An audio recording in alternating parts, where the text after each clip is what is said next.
नमस्कार, आप देख रहे हैं 4 PM और मैं हूं अभिषेक मिश्रा। बिहार के मुख्यमंत्री नीतीश कुमार दिल्ली यात्रा पर हैं। नीतीश कुमार की दिल्ली यात्रा की चर्चा खूब हो रही है। आखिरकार बिहार के मुख्यमंत्री नीतीश कुमार दिल्ली क्यों गए हैं? तेजस्वी यादव का रिएक्शन आया है। तेजस्वी यादव कह रहे हैं, नेता प्रतिपक्ष तेजस्वी यादव कह रहे हैं, नीतीश कुमार डील करने दिल्ली गए हैं। कोई नई डील होगी और कोई नई डील के लिए नीतीश कुमार दिल्ली गए हैं। बिहार के भले के लिए तो वो दिल्ली नहीं गए हैं। अब देखिए, नीतीश कुमार अपनी प्रगति यात्रा को बीच में रोककर दिल्ली पहुंचे हैं, दिल्ली लैंड कर गए हैं, दिल्ली पहुंच गए हैं वो। और बिहार के मुख्यमंत्री नीतीश कुमार अगर प्रगति यात्रा को छोड़कर दिल्ली पहुंचे हैं तो एक तो जानकारी निकलकर सामने आ रही है कि उनके किसी स्टाफ के परिजन की शादी है, उसमें शामिल होने के लिए वो दिल्ली गए हैं। और जाहिर है वो अपने स्टाफ को बहुत तरजीह देते हैं नीतीश कुमार। अभी हाल ही में अपने किसी खास स्टाफ के परिजन की शादी में वो पहुंचे थे, हरियाणा शायद पहुंचे थे, और उनकी शादी में वो शरीक हुए थे। तो एक तो खबर यह है कि निजी समारोह में शामिल होने के लिए वो दिल्ली गए हैं। दूसरी खबर यह आ रही है कि प्रधानमंत्री नरेंद्र मोदी से भी उनकी मुलाकात हो सकती है। नीतीश कुमार प्रधानमंत्री नरेंद्र मोदी से भी मुलाकात कर सकते हैं। सवाल यह है कि इस बार की दिल्ली यात्रा से नीतीश कुमार क्या लेकर लौट रहे हैं? 2025 के बाद मुख्यमंत्री बने रहने का आश्वासन, सीटों की कॉन्क्रीट डील, यानी कि बिल्कुल ठोस आश्वासन, इतनी सीटें बिहार विधानसभा चुनाव में उनको मिलने जा रही है। 115 पर मुहर लगेगी, क्योंकि 115 सीटों पर जेडीयू 2020 के विधानसभा चुनाव में लड़ी थी। तो 115 से कम पर लड़ना होगा, या 115 सीटों की बात वो सीधे प्रधानमंत्री नरेंद्र मोदी से करेंगे। नीतीश कुमार के मन में जो भी शंकाएं हैं उसकी सीधी बात वो पीएम मोदी से करेंगे। तो मुलाकात मोदी से होगी कि अमित शाह से होगी कि किसी से नहीं होगी? क्या लेकर दिल्ली से लौटेंगे? किस तरह की तस्वीर सामने आती है अगले कुछ घंटों में, यह भी सवाल है। इधर नीतीश कुमार दिल्ली गए हैं। कल पटना में उपेंद्र कुशवाहा ने प्रेस कॉन्फ्रेंस बुला ली है। अब उपेंद्र कुशवाहा किस विषय पर प्रेस कॉन्फ्रेंस करने जा रहे हैं, हमने जानकारी जुटाने की कोशिश की है। तो जो जानकारी आ रही है वो बहुत स्पष्ट नहीं आ रही है। क्या सीट शेयरिंग पर भी कोई बात उपेंद्र कुशवाहा करेंगे? हालांकि इसकी उम्मीद कम लगती है। कोई हड़बड़ी उपेंद्र कुशवाहा को सीट शेयरिंग पर नहीं लगती, कोई हड़बड़ी नहीं है। और जीतन राम मांझी की तरह उपेंद्र कुशवाहा भी बहुत बेचैन सीट शेयरिंग को लेकर नहीं है। जीतन राम मांझी जिस तरह से कर रहे हैं, लगता है कैबिनेट छोड़ना पड़ेगा, हमको 20 सीटें चाहिए, और तमाम तरह की प्रेशर पॉलिटिक्स जीतन राम मांझी कर रहे हैं। उस तरह की प्रेशर पॉलिटिक्स उपेंद्र कुशवाहा नहीं कर रहे हैं।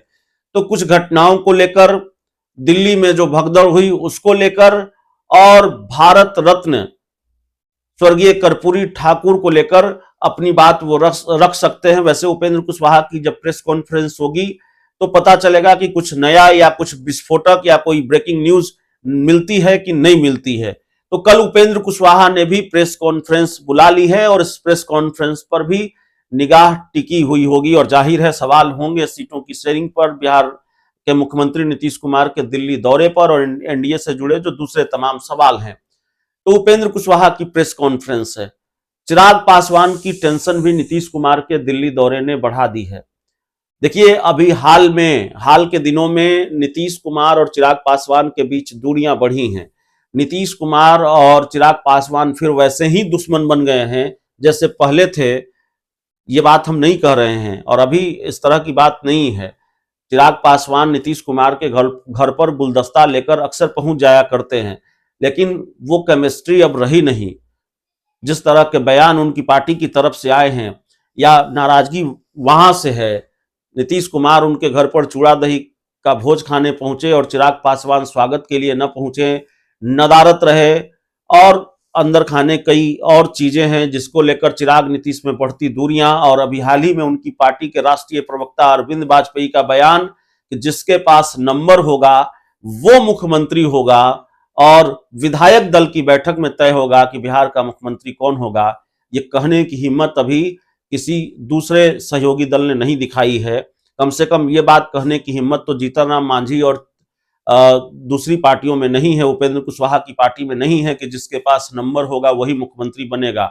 नीतीश कुमार के नाम से इतनी हिचक न तो जीतन राम मांझी की पार्टी को है, न उपेंद्र कुशवाहा की पार्टी को है। ये अभी बीजेपी और चिराग पासवान को ही दिख रही है। तो बीजेपी के सुर में सुर मिला रहे हैं चिराग पासवान, या अमित शाह ने जिस तरह से चुप्पी साध रखी है उससे 2 कदम आगे बढ़ के उनकी पार्टी कह देती है कि जिसके पास नंबर होगा, यानी जिसके विधायकों की संख्या ज्यादा होगी, वही मुख्यमंत्री होगा। तो ये एक तरह से नीतीश कुमार को नाराज करने जैसी ही बात है। तो दूरियां बढ़ी हैं, और जितनी कॉन्क्रीट डील या जितनी अधिकतम सीटों पर जेडीयू चुनाव लड़ेगी, जितनी अधिकतम सीटों पर नीतीश कुमार की डील बीजेपी के साथ होगी, चिराग पासवान को ही इसका नुकसान उठाना पड़ेगा। इसका नुकसान न तो उपेंद्र कुशवाहा को उठाना पड़ेगा, न ही जीतन राम मांझी को उठाना पड़ेगा। उनके पास खोने के लिए कुछ नहीं है, उनके पास खोने के लिए कुछ नहीं बचा है। उनको वैसे भी कम मिलना है, और जितना मिलना है उनको उससे संतोष करना पड़ेगा। बहुत दूसरा रास्ता, दूसरा विकल्प उनके पास नहीं है।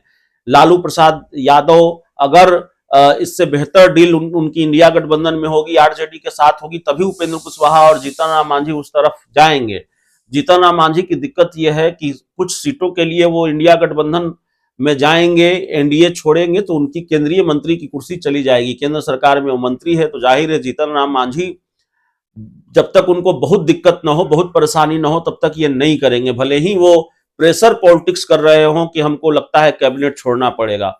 उपेंद्र कुशवाहा इंडिया गठबंधन में जा सकते हैं, इसकी गुंजाइश है, लेकिन यहां इनको बहुत कम सीटें मिली, बहुत कम सीटों पर निपटाने की कोशिश हुई, लॉलीपॉप थमाया गया। तब उपेंद्र कुशवाहा दूसरे विकल्प के बारे में सोच सकते हैं।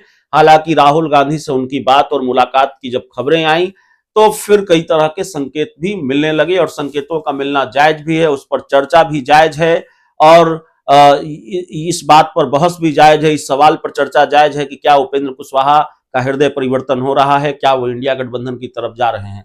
फिलहाल उपेंद्र कुशवाहा एनडीए में हैं, तो नुकसान जीतन राम मांझी का नहीं होगा, उपेंद्र कुशवाहा का नहीं होगा। नीतीश कुमार अगर 115 सीटें या 120 सीटें ले जाएंगे तो जाहिर है इसका नुकसान चिराग पासवान को होगा, क्योंकि वो 40-50 यहां तक कि 60 सीटों की बात भी कही जा रही है कि वो ज्यादा सीटों की डिमांड कर रहे हैं। वो 40-50 सीटों की उम्मीद पाले हुए हैं भारतीय जनता पार्टी से। तो नीतीश कुमार ही जब 115-20 सीटें ले जाएंगे और इसकी कॉन्क्रीट डील करके वो मोदी से आ जाएंगे, या उनकी डील बीजेपी से हो जाएगी, तो चिराग पासवान के लिए 40 या 50 सीटें देने के लिए कहां बचती हैं। तब भारतीय जनता पार्टी कितनी सीटों पर लड़ेगी, जब जीतन राम मांझी को भी सीटें देनी है, उपेंद्र कुशवाहा को भी सीटें देनी है। तो क्या भारतीय जनता पार्टी ये चाहेगी कि वो 60-70 सीटों पर लड़े, 80 सीटों पर लड़े और वो तीसरे नंबर की पार्टी बनकर रह जाए? अभी बिहार में वो पहले नंबर की पार्टी है। ऐसी गलती तो बीजेपी करेगी नहीं, क्योंकि उसको चुनाव नतीजों के बाद खेल भी करना है। खेल की गुंजाइश बनी रहे, या उसके लिए खेल करना आसान हो, नीतीश कुमार को निपटाना आसान हो, इसके लिए वो रास्ता तैयार रखेगी। तो जाहिर है अगर नीतीश कुमार 115-20 सीट चाहेंगे तो बीजेपी भी चाहेगी कम से कम 85 से 100 सीटों के बीच में वो चुनाव लड़े, और 43 सीटों में सहयोगी दलों को सिमटा दिया जाए। तो जितनी, और नीतीश कुमार सीट शेयरिंग के मामले में जैसे कि उम्मीद की जा रही थी, चिराग पासवान की बहुत मदद अब नहीं करने जा रहे हैं। नीतीश कुमार को अपनी सीटों से मतलब है, और वो किसी दूसरे से उनको मतलब नहीं है। 115 या 20 सीटों पर उनकी बात बन गई तो चिराग पासवान को 20 या 25 सीटों से ज्यादा नहीं मिलेगा। ये अधिकतम नंबर है सीटों का, मैक्सिमम नंबर ऑफ सीट्स है, इससे ज्यादा सीटें चिराग पासवान को नहीं मिलेगी। तो नीतीश कुमार की जितनी कॉन्क्रीट डील या जितनी ज्यादा सीटों पर डील होगी बीजेपी के साथ, उतना ही नुकसान चिराग पासवान का होगा। कुल मिलाकर गणित यह है। तो नीतीश कुमार की दिल्ली यात्रा, दिल्ली से वो क्या लेकर लौटते हैं, मोदी से मुलाकात होगी, अमित शाह से मुलाकात होगी तो क्या बात होगी, और दिल्ली से क्या आश्वासन लेकर लौटेंगे। 2025 के बाद वही सीएम होंगे, और सीट शेयरिंग पर कॉन्क्रीट बातचीत करके नीतीश कुमार लौटने वाले हैं। और जाहिर है, और सवाल यह भी कि कल उपेंद्र कुशवाहा अपनी प्रेस कॉन्फ्रेंस में क्या बोलेंगे। बहुत बहुत धन्यवाद।